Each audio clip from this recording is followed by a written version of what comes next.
الذين استقاموا أما بعد فقد قال الله تعالى في كلام المجيد والفرقانه الحميد بسم الله الرحمن الرحيم كل نفس ذائقة الموت وقال الله تعالى في كلام المجيد والفرقانه الحميد بسم الله الرحمن الرحيم يا أيها الذين آمنوا اتقوا الله وكونوا مع الصادقين وقال النبي صلى الله تعالى عليه وسلم الدنيا مزرعة الآخرة وقال النبي صلى الله تعالى عليه وسلم اتقوا فراسة المؤمن فإنه ينجر بالنور الله وقال الله تعالى أيضا في شان حبيبه إن الله وملائكته يصلون على النبي يا أيها الذين آمنوا صلوا عليه وسلموا تسليما اللهم صل على سيدنا مولانا محمد وعلى آل سيدنا مولانا محمد ভালোবাসার জায়গা মদিনা ভালো লাগার জায়গা মদিনা ভালোবাসার জায়গা মদিনা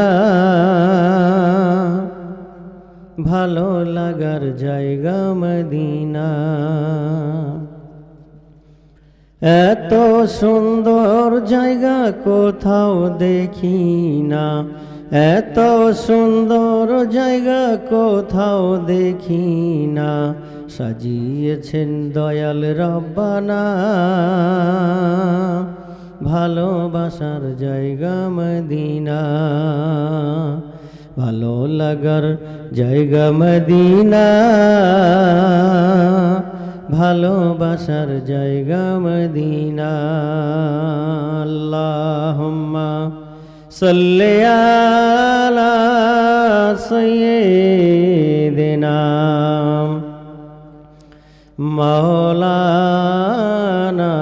মুহাম্মদ ওয়ালা আলি সাইয়্যিদিনা মাওলানা মুহাম্মদ মদিনা শরীফে নূরের খাজিনা, মদিনা শরীফে নূরের খাজিনা, আশিক ছাড়া অন্য বোঝে না, ভালোবাসার জায়গা মদিনা, ভালো লাগার জায়গা মদিনা, ভালোবাসার জায়গা মদিনা।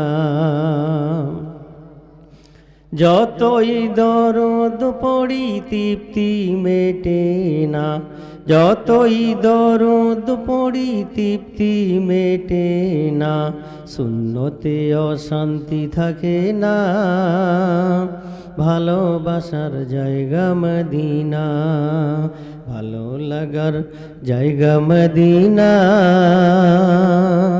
ভালোবাসার জায়গা মদিনা। আল্লাহুম্মা সাল্লি আলা সাইয়্যিদিনা মাওলানা মুহাম্মদ ওয়ালা আলি সাইয়্যিদিনা মাওলানা মুহাম্মদ। আমার জীবনে অনেক বেশি গুনাহ, আমার জীবনে অনেক বেশি গুনাহ, তাই হাবিবের কদম ছাড়ব না, ভালোবাসার জায়গা মদিনা, ভালো লাগার জায়গা মদিনা, ভালোবাসার জায়গা মদিনা। একদিন কবরে যাব কেউ তো যাবে না, একদিন কবরে যাব কেউ তো যাবে না, যাবে আমার শাহে মদিনা, ভালোবাসার জায়গা মদিনা, ভালো লাগার জায়গা মদিনা, ভালোবাসার জায়গা মদিনা। আল্লাহুম্মা সাল্লি আলা সাইয়্যিদিনা ওয়ালা আলি সাইয়্যিদিনা মাওলানা মুহাম্মদ। মুআজ্জাজ মোহতারাম উলামা ইকরাম, আল্লাহওয়ালা মুত্তাকি পরহেজগার দিনদার ইমানদার ভাইয়েরা, অধ্যকার এলাকাবাসী বিন্দু, কোরআনের হাফেজে কোরআন এবং মসজিদের ইমাম সাহেবান, পর্দার অন্তরালে ধার্মিকা স্নেহের পাত্রী মা ও ভগ্নীগণ, সবাইকে আমার মহব্বতপূর্ণ সালাম। আসসালামু আলাইকুম ওয়া রাহমাতুল্লাহি ওয়া বারাকাতুহু। এখানটা কি আছে বলতো? নামাজেরই আছে না কি? এটা সামনের দিকে সরিয়ে দাও।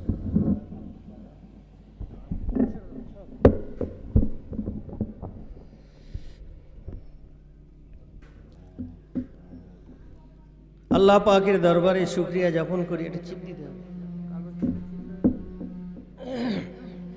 আল্লাহ পাকের দরবারে শুকরিয়া জ্ঞাপন করি এই জন্য, যিনি আমাদের মতো গুনাহগারকে তার ফজলে করমে রহমতে এমন একটি নুরানি এবং কোরআনি মজলিসে, আল্লাহ ওয়ালার হুকুমের মজলিসে আসার এবং বসার তৌফিক আল্লাহ তাআলা দান করেছেন। এর জন্য সেই মালিকের দরবারে আমরা শুকরিয়া আদায় করি বলি আলহামদুলিল্লাহ। অগণিত অসংখ্য দরুদ ও সালাম বর্ষিত হোক আকা ইনামদার তাজদার মদিনা আহমদ মুস্তফা মোহাম্মদ মুস্তফা সাল্লাল্লাহু তাআলা আলাইহি ওয়াসাল্লাম, তার উপর লক্ষ কোটি দরুদ ও সালাম বর্ষিত হোক। সকলে বলি সাল্লাল্লাহু আলাইহি ওয়াসাল্লাম। আল্লাহ রসুল সাল্লাল্লাহু আলাইহি ওয়াসাল্লাম বলেন, মাজালিসুল কোরআন মাজালিসুল্লাহ, যেখানে কোরআনের আলোচনা হয়, কিতাবুল্লাহ থেকে যেখানে দিন সারা শরিয়াতের আলোচনা হয়, আল্লাহর হাবিব বলেন ওই মজলিসটা আমার আল্লাহর মজলিস হয়। বলুন সুবহানাল্লাহ। তো এখানে আজকে যে মজলিস এখানে কায়েম হয়েছে, যিনি কায়েম করেছেন তার একটি মকসদ আছে, একটা উদ্দেশ্য আছে। আমরা যারা এসেছি আমাদেরও একটি মকসদ আছে, একটি উদ্দেশ্য আছে। যিনি মজলিস কায়েম করেছেন তার উদ্দেশ্য মাই মুরব্বী, পিতামাতা, আত্মীয় স্বজন যারা এই দুনিয়া ছেড়ে কবরের জগতে গেছে, তাদের জন্য মাগফিরাত দোয়ার মজলিস তিনি কায়েম করেছেন। বলুন সুবহানাল্লাহ। আর ওই মজলিসে আমরা যারা এসেছি আমাদের একটা মাকসাদ আল্লাহ এবং তার রসুলকে হাসিল করা, আল্লাহ ওয়ালাদের আদেশ মেনে চলা, আল্লাহর ওলিদের হুকুম আদেশ যদি আমরা মেনে চলি। আর কেন মেনে চলব? আল্লাহ ওয়ালাদের আদেশ এই জন্য মেনে চলব, তারা হচ্ছে বট বৃক্ষের ছায়ার ন্যায়। জোরে বলুন সুবহানাল্লাহ। প্রখর গরমেতে মানুষ যখন অতিষ্ঠ হয়ে যায়, গরমে যদি কোনো বট বৃক্ষের ছায়ায় গিয়ে বসে, আল্লাহ তাআলার এই নিয়ামতি বাতাস যখন শরীরে লাগে, শরীর যেমন ঠান্ডা হয়ে যায়, আল্লাহ ওয়ালার হুকুমের মজলিসে আল্লাহ পাক রব্বুল আলামিন সেই অলির বাবরকতে তার দিদারে নসিব হয়ে যায়। বলুন সুবহানাল্লাহ। এই বাচ্চারা কথা বলবে না, এদিকে সরে সরে বসো, এক জায়গায় বসো না। মজলিসের সামনে বসে ডিস্টার্ব করবে না কেউ, চুপ করে বসে থাকবে। আমার ভাইয়েরা, বর্তমান সময়ে পৃথিবীতে যত আলেম আছে,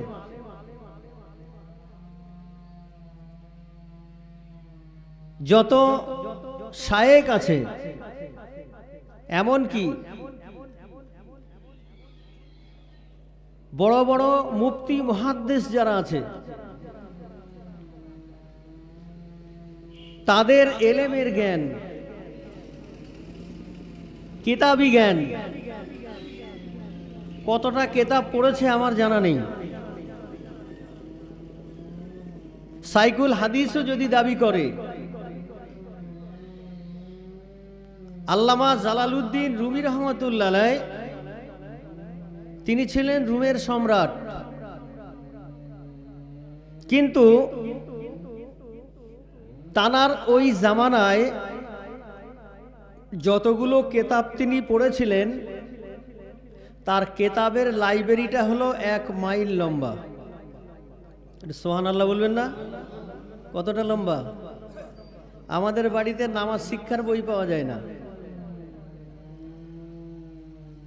জালালউদ্দিন রুমি রহমাতুল্লাহ আলাইহি তিনি এত বড় আল্লাহওয়ালা ছিলেন,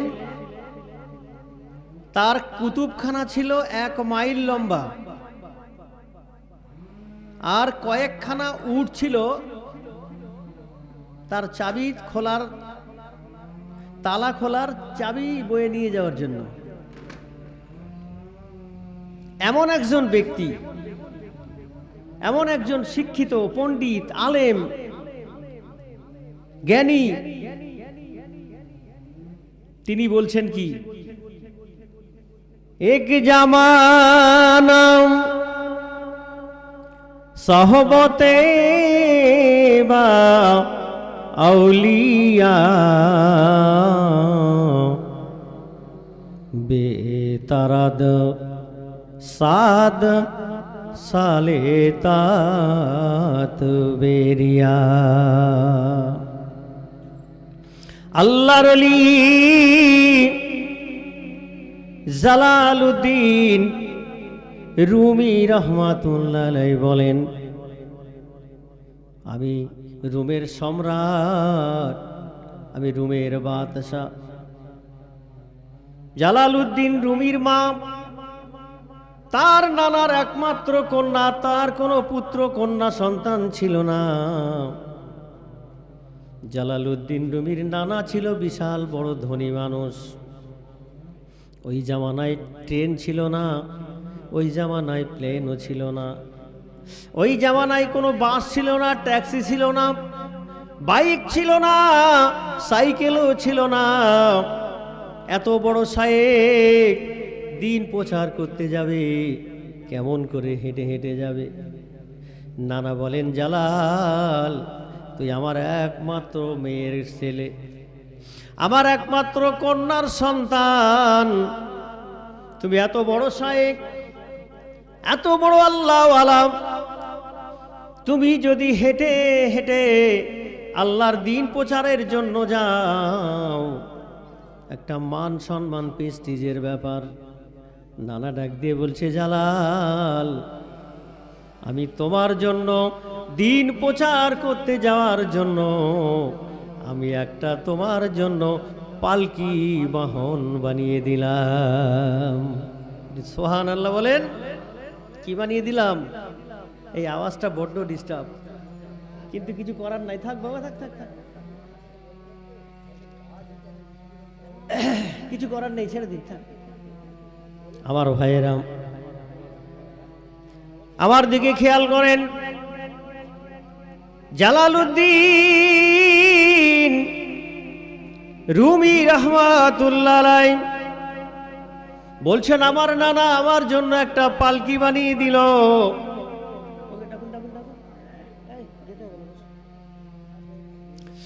আমার জন্য একটা পালকি বানিয়ে দিল।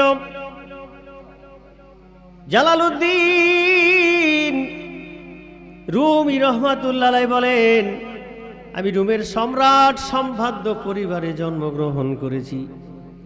আমার ইলম ও আমল আমার থেকে এগিয়ে আর এই জামানায় নাই। কিন্তু তার ভিতরে একটা ভাব আছে। ইলম থাকলে তার অহংকার একটা আছে, টাকা থাকলে তার একটা অহংকার আছে, ভালো গাড়ি থাকলে তার একটা অহংকার আছে, সুন্দর চেহারা থাকলে তারও একটা অহংকার আছে। এই কথা বুঝতে পারছেন কিছু? টাকার গাড়ি, বাড়ির মালিক যদি হয় তারও একটা অহংকার, গাড়ির মালিক হলে তারও একটা অহংকার, এলেওয়ালা যারা হয় তাদেরও একটা অহংকার। আর আমার মুর্শিদ সুফি আজান গাছি রহমতুল্লাহ আলাইহি বলছেন, আমারও ভিতরে ছিল একটা অহংকার, কিন্তু এই অহংকারটা নাস্তা নাবুদ করার জন্য 14 বছর ওই সুরির জঙ্গলে কাটাতে হয়েছে। 14 বছর তিনি রিয়াজাত করে, মুরাকাবা করে, মুশাহেদা করে, তিনি যুদ্ধ সংগ্রাম করে তিনি আল্লাহর নৈকট্য অর্জন করেছিলেন। জোরে বলুন সুবহানাল্লাহ। এই জন্য ওলিদের একটি বচন ভঙ্গি আছে, মান আরাবা নফসাহু ফাকাদ আরাবা রাব্বা। যে তার নিজের নফসকে কন্ট্রোল করলো, চিনে ফেললো, ওই নফস আরশের মালিককে চিনে ফেললো। জোরে বলুন সুবহানাল্লাহ। আমার ভাইয়েরা, নফসের কন্ট্রোল করা বড় কঠিন, নফসের কন্ট্রোল করা বড় কঠিন। এই নফস দুই ধরনের হয়, একটা হয় নফসে আম্মারা আর একটা হয় নফসে মুতমাইনা। এই দুটা নফসের দুই ধরনের কাজ। বান্দা যখন ভালো কাজ করার জন্য উদ্যক্ত হয়, ভালো নফস যেটা সেটা আগে ভালো আমলটা তার ডায়েরিতে লিখে নেয়। একটু জোরে বলুন। আর বান্দা যখন অন্যায় কাজ করে বা করার যখন উদ্যক্ত হয়, হাদিসে কুদসির মধ্যে এসেছে, বান্দা যখন অন্যায় এখনো করে নাই, অন্যায় করার জন্য উদ্যক্ত হয়েছে, এর খবর রাখে আমার আল্লাহ, সেই আল্লাহ হাদিসে কুদসির মধ্যে বর্ণনা দিয়ে বলেন, বান্দা এবং বান্দি যখন কোনো অন্যায় করার জন্য, অন্যায় কাজ করার জন্য যখন উদ্যক্ত হয়, এখনো সে কাজ করে নাই, সবে মনে মনে ভাবছে আল্লাহ। আমার ভাইয়েরা, আল্লাহ পাক বলেন, ও আমার মালায়েকার ফেরেশতারা রে, আমার বান্দা যতক্ষণ অন্যায় কাজে লিপ্ত না হয় অতক্ষণ ওর আমল নামায় গুনাহটা লিখো না। একটু জোরে বলুন সুবহানাল্লাহ। এইদিকে না দেখলে আমি কার সঙ্গে বলবো? ওদিকে কি আছে? এদিকে আমার দিকে দেখেন। আল্লাহ তাআলা বান্দার প্রতি তার কত দয়া এবং ইহসান শুধু দেখেন। আল্লাহ পাক বলছেন, বান্দা এবং বান্দি যখন কোনো অন্যায় কাজ করার জন্য উদ্যোক্তা হয়, সেই উদ্যোক্তাটা কোথায় থেকে জন্মায়? কথা বলেন হাত দিয়ে। উদ্যোক্তার জন্মটা কোথায় হয়? আমার কথা বুঝতে পারছেন না? নাফসে। এটুকু যদি বুঝতে না পারেন তাহলে আর কি শুনবেন? অন্যায় অক্রিয়া বা ভালো কাজ করার উদ্যোক্তার নাফস থেকে সূচনা হয়, ওখান থেকে উৎপত্তি হয়। আর ওই জায়গায় একজন শয়তান বসে আছে, যেটা হলো নাফসে আম্মারা। এই আম্মারাটা এমন ভাবে আমার আপনার নাফসের সঙ্গে প্যাক্ট হয়ে থাকে। মনে করুন অজু করেছেন, কিন্তু মনের মধ্যে একটা খটখটানি লাগছে, আমার অজুটা ঠিক হলো কি হলো না। তখন এটাকে ধারণা করে নিতে হবে শয়তান আমাকে ওয়াসওয়াসা দিচ্ছে। এবার আপনি লা হাওলা ওয়ালা কুওয়াতা ইল্লা বিল্লাহিল আলিয়্যিল আযীম পড়লেন, খান বাহাদুর ইবলিস পালালো, কিন্তু ওই নফসে আম্মারাকে কিন্তু তাড়াতে পারলেন না। এই কথা আমার শুনছেন? এই সাধারণ আলোচনা হচ্ছে না কিন্তু। এই নফসে আম্মারা আপনার অধঃপতিত ভাবে আমার আপনার গোশতের সাথে লেগে আছে।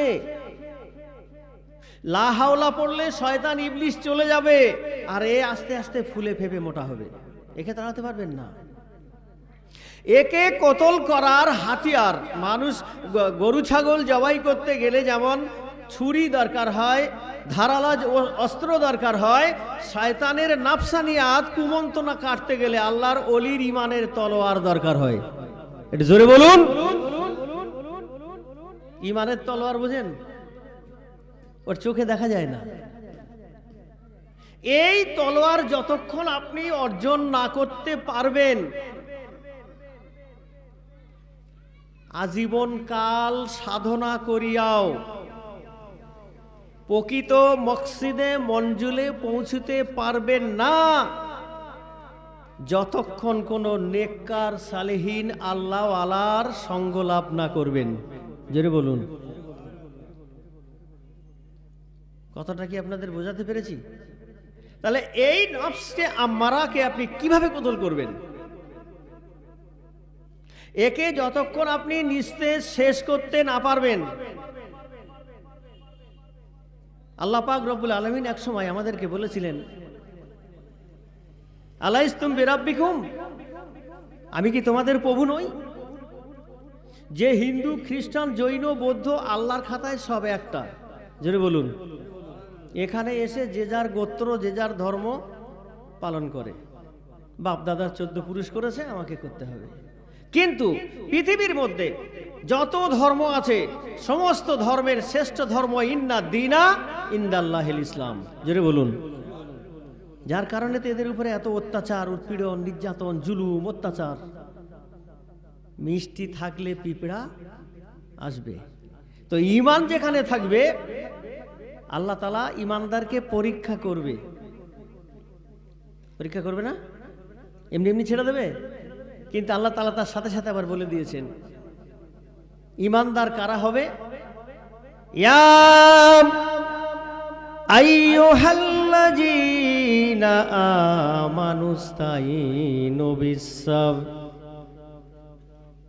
আল্লাহ পাক রব্বুল আলামিন ডেকে বলছেন, হে আমার ঈমানদারগণ, বিপদ যদি তোমার উপরে আসে, এখন বিপদ আসে না নেই? কথা বলেন না। এসআইআর বিপদ নেই? আল্লাহ কি শিখাচ্ছেন আমাদের? কোরআন পড়ি না, কোরআনের বিশ্লেষণ বুঝি না, এই জন্য তোমাদের বিপদ। আমরা সব ইন্টারনেট আর ফেসবুকের পাগল, কোরআনের পাগল হতে পারলাম না। যারা হয়েছে কোরআনের পাগল, দুনিয়ার তার ভালো লাগে না।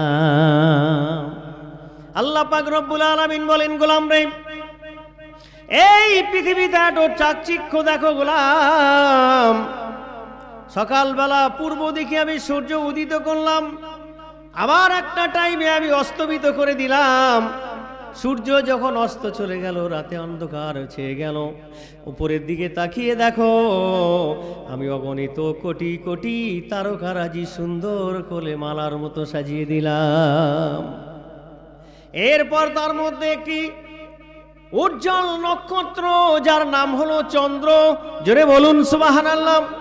এই চন্দ্র সম্পর্কে কবি শেখ সাদি রহমাতুল্লাহ আলাইহি বলেন, তিনি একটি বচন ভঙ্গিতে বলছেন, আকাশেতে লক্ষ তারা, চাঁদের আলো ভালো, লক্ষ মানুষের মাঝে একজন আল্লাহওয়ালা ভালো। সুবহানাল্লাহ বলেন। আকাশেতে লক্ষ তারা, তারার উপমা দিলেন কেন? ভালো করে কথাগুলো শুনবেন। আকাশেতে লক্ষ তারা, চাঁদের আলো ভালো। আকাশে যত লক্ষ তারা থাক না কেন, তার আলোতে দুনিয়া কোনোদিন আলোকিত হতে পারে? কথা বলেন না কেন? পারে না। একটা চন্দ্র যথেষ্ট। জোরে বলুন। তিনি কি সুন্দর এক্সাম্পল দিচ্ছেন দেখেন। এমনি ভাবে সারা পৃথিবীর জমিনে তারা দিয়ে উপমা দিলেন। সারা পৃথিবীতে লক্ষ লক্ষ আলেম থাকবে, লক্ষ লক্ষ দিন প্রচার করনেওয়ালা বড় বড় শায়েখ থাকবে। একটা চাঁদের আলো যেমন সারা পৃথিবীর অন্ধকার দূর করে দেয়, এরকম একজন ইমান আলার সিনার ইমানেতে সারা পৃথিবীর মুমিন মুমিনার সিনায় বাতি জ্বলে। আমার ভাইয়েরা, এই জন্য তো আল্লাহওয়ালার সঙ্গ লাভ করতে হয়। ইমানের তলোয়ার অবশ্যই দরকার। আর এই ইমানের তলোয়ার আপনি কোনো স্বর্ণকারের দোকানে পাবেন না, কোনো কামারের বাড়িতে পাবেন না, বড় বাজার বড় মার্কেটেও আপনি পাবেন না। এই ইমানের তলোয়ার আল্লাহ পাক রব্বুল আলামিন আল্লাহর ওলিদের কাছে গোপন রেখেছে। একটু জোরে বলুন। আমার ভাইয়ারেরাম, তাহলে নফসে আম্মারাকে কি করে দূর করবেন? এই নফসে আম্মারা, নফসে মুতমাইনা, নফস আমাদের দুটা। একটা ভালোর দিক নির্ণয় করায়। আপনি যখন নামাজ পড়েন তখন জানবেন শয়তান আপনার থেকে সরে গেছে। আল্লাহ পাক বলছেন, আলাইস্তু বিরাব্বিকুম, আমি কি তোমাদের প্রভু নয়? তোমাদের প্রভু নয়। আল্লাহ বলছেন, আমি কি তোমাদের প্রভু নয়? তাম রূহগুলো এক বাক্যে বলেছিল, কলুবালা। কি সেটা? আল্লাহ তুমি যেমন আমরাও তেমন। নাউজুবিল্লাহ বলেন। আল্লাহ যিনি সৃষ্টিকর্তা তিনি জিজ্ঞাসা করছেন, ওহু রূহগণ বলো, আমি কি তোমাদের রব নয়?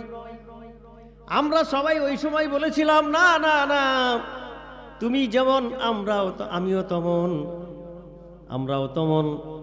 আল্লাহ পাক রব্বুল আলামিন তখন বডি স্ট্রাকচার তৈরি করে নাই।